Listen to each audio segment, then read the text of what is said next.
pencurian atau penimbunan. Misalnya sekarang ini kan lagi tren penimbunan minyak. Kita sesuai aturan yang saya sebutkan tadi, kode etik maupun undang-undang pers tahun 99 itu, kita harus konfirmasi. Dan mereka tidak mau konfirmasi. Tidak bersedia, bahkan memblokir nomor saudara wartawan, kawan-kawan rekan-rekan jurnalis, ya kan? Di chat mereka tidak menjawab, di telepon tidak mengangkat, bahkan diblokir. Nah, itu kan tidak lazim mereka harus lakukan, karena mereka itu yang saya sampaikan tadi, mereka itu harus terbuka kepada publik. Ya, kalau memang mereka bekerja mengabdi untuk negeri ini. Ya, karena tugas kita itu tidak ada istilah di jurnalistik itu, Allah itu maha tahu ya. Maha tahu, betul. Tetapi wartawan juga wajib memberitahu masyarakat. Nah, kalau mereka sifat seperti itu, apa jalan sebaiknya yang kita lakukan ini? Kalau menurut mereka, maksud Bapak tadi, maksudnya mereka menolak gitu? Ya.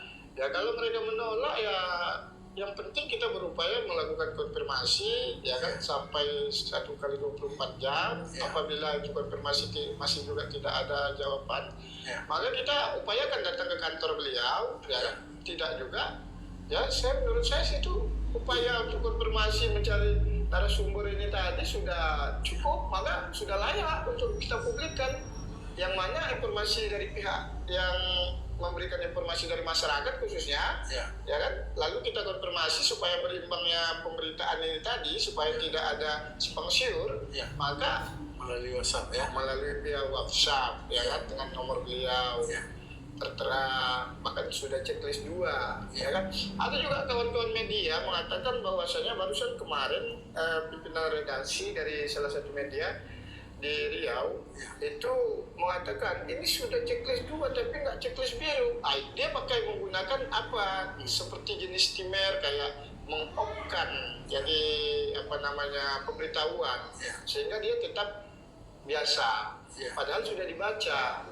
Nah, hal-hal sedemikian dulu di zaman Pak Kapolri Sigit entah beliau ini Tito, siapa namanya yang sekarang Kapolri ini, mengatakan kalau bukan media itu konfirmasi, dijawab. Namun faktanya yang di lapangan tidak sedemikian.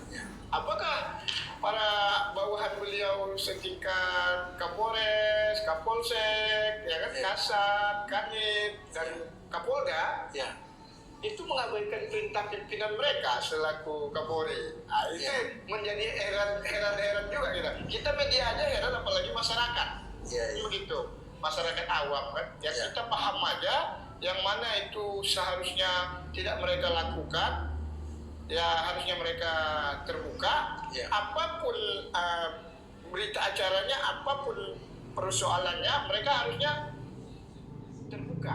Terbukanya ya menjawab. Alasannya apa, ya kan, kalau bahasa Inggrisnya reason, itu harus diberikan kepada seorang jurnalis. Nah, agar jurnalis bisa mempublikasikannya dengan real dan berimbang. Betul. Tidak ada selisih paham, dan tidak ada miskomunikasi, dan tidak ada kejam ini wartawan, ya kan begitu. Bukan hakim aja yang bisa berkata kejam, tapi wartawan pun bisa dikatakan mereka kejam saat kita beritakan, padahal kita sudah berupaya. Karena wartawan ini, kalau saya menilai secara keilmuan saya, negara ini tanpa ada wartawan tidak akan bisa berkembang maju, tidak akan bisa berkembang informasi transaksi elektronik, itu tidak akan berkembang kalau tidak adanya jurnalis, baik itu radio, cetak, koran, televisi, dan lain-lain, ya kan, dan online. Jadi dalam arti jurnalis ini memang untuk negara ini memang berperan penting. Jadi kalau mereka bungkam ketika saat dikonfirmasi, bagaimana masyarakat mau tahu perkembangan di Indonesia khususnya? Itu yang harusnya mungkin mereka ini tidak transparan. Wartawan ini kan juga ada kategori, ada memang wartawan yang memang bekerja untuk media, ada wartawan yang memang bekerja untuk sesuatu yang mengejutkan. Ya. Ada wartawan yang memang tidak wartawan sebenarnya, Ya. tetapi dia Anggaplah mempunyai ID card tapi Iya. tidak profesinya tidak ada, skillnya tidak ada di sana. jadi mungkin pihak kepolisian, pihak kejaksaan, kehakiman atau kodam korem juga berhati-hati dalam memberikan keterangan. Nah, menurut saya kalau ada nggak beda berhati-hati dengan tidak mau memberikan keterangan ini, seperti apa kira-kira? Bedanya ya kalau mereka berhati-hati dengan tidak mau memberikan keterangan ya jelas berbeda. Beda jauh ya? Beda jauh. Kenapa saya katakan berbeda jauh? Karena kalau mereka berhati-hati, mungkin dia dibatasi untuk percakapan di dalam konfirmasi. Tetapi kalau dia tidak mau memberikan, tidak kooperatif, Ya. dalam arti dia itu tadi bungkam yang tidak mau menjawab, ya kan? Karena dia sudah merasakan bahwasanya dia sudah salah. Mungkin mereka memang menutup sesuatu. Ya, menutupi sesuatu. Ya, ya. Nah, kalau majelis itu mengatakan, ya, I not believe with you because you not making to reason, ya kan? Tak ada memberikan alasan, ya kan? Jadi saya tidak percaya alasan kamu tidak ada, Ya. kan seperti itu. Jadi dalam arti kalau mereka itu tidak bersalah ataupun sibuk, minimal ada cat. Maaf Dinda, maaf Pak, maaf Dek, ya kan? Ya. Tadi saya sedang nyetir misalnya, Ya. atau tadi saya sedang ada tamu meeting, Ya. kan begitu. Ya. Kira-kira apa yang dapat kita bantu informasi? Betul. Kan seperti itu. Ya. Nah itu dalam arti dia bersedia dia tidak, anggaplah mungkin kemungkinan dia ada yang kebusukannya, tapi dia bersedia. Ya. Nah, ada juga karena dia terlampau kebusukannya terlampau merasa, Ya. tidak bersedia sama sekali. Itu kebanyakan. Itu khususnya para kawan-kawan Polri yang seperti Sebaiknya itu. sikap kita dengan pihak-pihak yang menghambat atau menghalangi kerja wartawan ini, sikap kita sebaiknya seperti apa nih? Nah, kalau masalah sikap, sebaiknya kawan-kawan jurnalis ya tetap menghadapinya dengan lapang dada, dengan Ya. profesional, intelektual, berupaya dengan semaksimal mungkin. Sebagaimana yang mana Undang-Undang PES nomor 40 tahun 99 itu sudah diatur tentang kerja jurnalis. Ya. Nah, maka dari itu tidak bisa juga kita mengapakan arogansi kita dalam atau nafsu kita dalam pemberitaan semena-mena, ngomongnya asal-asal, itu tidak boleh. Maka tetap kita pakai 5W1H dan inisialnya tetap kita praduga tak bersalah tetap kita terangkan di situ. Jadi nggak boleh ada juga ini mentang-mentang apa gondok, ya kan? Ya. Seorang jurnalis banyak yang kayak gitu. Makanya itu yang perlu Ya, kita di Riau ini, Dinda, sekarang kan tiap hari wartawan itu jumlahnya bertambah. ya betul. Karena sekarang udah zamannya digital. Digital. Jadi online lebih mudah ya, dari dulu. mudah. Ya. Dan kita juga melihat sekarang perkembangan TV digital juga makin bagus. Makin bagus, betul. Salah satunya TV digital itu adalah di TV punya kita, Ya. Delphi Media Group kalau kita punya Media kita. Group. Dan ini penontonnya pun makin banyak. Nah, kita kan juga berharap kepada pejabat-pejabat di Riau, aparat hukum, dan masyarakat itu terbuka lah ya Ya. dengan kita, karena kita sejak dari awal itu punya niat baik untuk hanya memberitahu masyarakat. Memberitahu, ya. Nanti ke Menyampaikan. depannya mungkin sebaiknya ke depannya tuh menurut Dinda pejabat itu seperti apa bagusnya? Ya, ini jujur ya Pak ya. Saya berapa kali dan berapa orang, tapi saya tidak sebutkan namanya ya.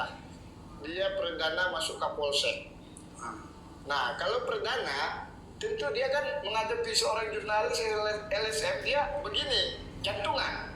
Bagaimana cara mengatasinya, kan begitu. Ya. Dan saya berulang-ulang kali diundang sama kawan-kawan yang perdana menjadi Kapolsek ini, minta petunjuk.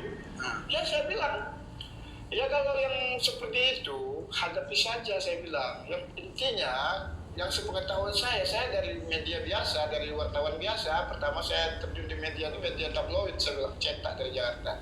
Dalam arti mereka itu kan capek juga bekerja, bukan hanya Polri yang capek. Ya. Dalam arti kita harus menghargai, aku bilang, apalagi mereka jauh-jauh. Bukan berarti belum tentu mereka minta uang minyak, aku bilang kan dalam arti datang itu mungkin mereka ada yang mau ditanya atau ada yang mau minta tolong, kan seperti itu. Maaf cakapnya, mereka sebagai media sah-sah aja silaturahmi. Ya kalau kita ada sedikit rezeki, sebenarnya mereka ya memang tidak dibolehkan mendapatkan fasilitas. Ya. Namun ya apa salahnya, namanya silaturahmi, air putih kita kasih kan gitu. Kalau nggak ada, ya bilang maaf lagi nggak ada, kan begitu. Ya. Mereka lebih suka terbuka begitu daripada menghilang-hilang. Saya bilang, saya sampaikan. Nah makanya hubungannya dengan yang Bapak sampaikan barusan. Ya. Itu tadi yang saya sampaikan tadi, khusus pejabat publik atau instansi kepolisian baik kejaksaan, itu kadang kejaksaan itu payah jumpainya. Yang inilah, yang itulah, ya kan, harusnya dijumpakan aja dulu. Kalau memang waktunya sedikit ya, yang penting dijumpakan. Ini tidak. Ya. Nah, mau dia setingkat jenderal bintang 3 pun, kalau namanya jurnalis, berarti kan ada kepentingan tugas. Ya. Harusnya tidak boleh mereka menolaknya. Ya. Kita kan kadang-kadang melihat di Jakarta keterbukaan pejabat itu sangat elegan lah. Mulai dari misalnya di pusat, di pemerintahan, apalagi sikap yang dilihatkan misalnya oleh menteri-menteri dan presiden kita itu sangat terbuka dengan pers. Kita sebenarnya, Dinda, sudah lama berharap pejabat Riau ini juga bisa terbuka dengan wartawan, ya kan? Nah, tetapi sampai hari ini kan belum. Nah, menurut pengalaman Dinda sebagai jurnalis dan pengamat media lah ya, hal seperti ini kan tidak baik. Tidak baik. Dan kedepannya kita berharap bahwa semuanya bisa kita asesi dan ini bisa jalankan gitu. Ya, yang sering kita jumpai itu pengalaman saya dan kawan-kawan yang lain. Nah, kalau saya jarang ke pejabat. Jadi yang kawan-kawan yang sering ke pejabat itu, yang ada malahan contoh kemarin ada terjadi pemukulan karena ada pemberitaan. Ya itu apalagi itu kan hal-hal yang nggak dibenarkan oleh hukum, ya kan? Itu sangat tidak pantas mereka lakukan yang sedemikian, intimidasi kepada media. Harusnya nggak usah kan mereka transparan untuk menjawab, tetapi mereka malah melakukan kriminalisasi lah, orang suruhan lah untuk dianiaya jurnalis. Nah itu yang banyak terjadi di Riau. Nah itu di Riau 1, bahkan di Lampung pernah juga saya dengar sedemikian. Jurnalis diapain oleh orang diduga bayaran, ya kan, orang tidak dikenal. Yang di Riau ini ya sangat rawan. Nah hal-hal ini ya harapan saya ya pejabat-pejabat ya dapat mengerti tentang adanya pers, tentang adanya jurnalis. Kalau secara dulu jujur, Dinda melihat keterbukaan pejabat di Riau ini dibanding daerah-daerah lain seperti apa kira-kira? Luar biasa rawannya untuk kawan-kawan jurnalis bagi dari pejabat-pejabat dari para instansi, luar biasa. Jadi Riau ini sangat very danger, kata bahasa Inggrisnya itu very danger. Jurnalistik. Udah sampai ke tingkat situ ya? Iya, dalam arti ini saya menguji dalam pengamatan saya, kajian saya, ilmuwan filsafat saya, menguji di tempat yang lain. Di Riau bisa dikatakan nomor 2 paling rawan yang dilakukan kriminalisasi, diskriminasi, bahkan sampai kekerasan. Itu sampai tingkat korupsinya juga. Ya, itulah tadi. Kita memantau secara baik-baik aja mereka melakukan itu. Macam mana? Jadi harapan kita yaitu tadi pejabatnya harus terbuka. Kalau nggak bersedia untuk menjadi pejabat publik, mengabdi kepada negeri ini ataupun negara kita, jangan melakukan hal yang sedemikian. Jangan menjadi pejabat. kan begitu. Kalau Jualan nggak melayani. martabak di depan Soekarno Hatta, nggak ada yang ganggu kan begitu. Betul. Nah, jualan sayuran nggak ada yang ganggu. Ya. Paling pusat PP kan begitu. Kalau sebagai pejabat memang harus diganggu ini lah. Tidak juga, bukan kita harus mengganggu mereka. Dia mengganggu itu artinya disibukkan di Kita ini sebagai media ini kontrol sosial, ya kan? Kontrol sosial itu kita memang hak kita untuk mengawasi mereka yang mana kerjanya melenceng. Bukan kita harus mengganggu dia, tidak. Karena yang melenceng itu yang kita sampaikan kepada publik. Ini kerjanya nggak betul, ini nggak layak jadi pejabat, kan begitu. Ini kerjanya bagus. Nah, ini kerjanya bagus. Ya itulah. Makanya itulah namanya independen. Kalau independen dalam arti mereka baik kerjanya, kita publikasikan. Mereka tidak baik, kita publikasikan. Nah, tapi kebanyakan juga yang itu yang kita sampaikan tadi, jurnalis kadang Iya. ada juga pejabatnya kadang-kadang gini-gini. Nah, dikasihnya amplop kan, Ya. tidak dipublikasikan ya orang itu kan, itu mata sebelah. Nah, itu bahayanya itu. Itu dia. Nah, ketika udah lah bang, ada ya kan, amannya itu, sudah diam lah orang itu. Ini yang bahaya. Ya. Jadi kalau kita transparan, jujur, saya pernah bilang, kami ini sebenarnya unsur redaksi ini nggak ada yang menggaji kami, saya bilang. Ya. Jadi kalau nggak ada kerjasama, nggak berjalan, ADP, kontrak, jadi bagaimana kami menanggung wartawan kami untuk menggajinya? Saya sampaikan sedemikian. Karena dulu pernah kita kerjasama di tingkat Pemko, itu baru itu macet. Macetnya enak kalau sebulan 2 bulan, sampai 6 bulan 5 bulan. Kontrak dengan pemerintah. Iya, pernah dulu. Jadi ADP itu udah berapa kali kan? Ya. Pembayarannya macet. Kita ini nggak ada gaji. Iya. Sedangkan kalau wartawan Jadi Dinda kan sudah termasuk senior lah menggeluti bidang jurnalistik ini, dan Dinda bertugas tidak hanya di Riau tetapi juga mungkin beberapa wilayah di Indonesia termasuk di luar negeri. ya, alhamdulillah. Kondisi menurut Dinda ya, kondisi pejabat di Riau baik itu di pemerintah, di bidang hukum, di bidang keamanan misalnya, itu sangat berbeda dengan wilayah-wilayah yang pernah Dinda datangi gitu kan. Nah, kita ke depan kan memang berharap mereka bisa ada perubahan, bisa mengayomi lah wartawan ini, kalau karena Dinda memang ini yang Dinda kerjakan sekarang ya kan. Nah, menurut kami sampai berapa lama kondisi ini bisa Dinda ubah? Karena Dinda kami dengar juga sebagai seorang wartawan yang sangat keras, bukan hanya keras tapi ya keras dalam aturan lah ya. Nah, bahkan Dinda selama ini misalnya memberi peringatan kepada kepolisian yang tidak mau konfirmasi, memberi peringatan kepada pihak kejaksaan atau pihak pemerintah yang melindungi sesuatu yang tidak benar itu kan. Nah, menurut Dinda ini lama nggak bisa kita ubah hal-hal seperti ini dari pengalaman Dinda yang sudah. Memang agak rumit sih kalau saya analisa, ini memang agak sulit karena setiap manusia ini wataknya berbeda-beda dan mental baik penyalinya, skillnya berbeda-beda. Yeah. Di dalam hal tersebut ya bisa dikatakan yang dapat kita lakukan itu paling minim, sangat minim, paling 35%.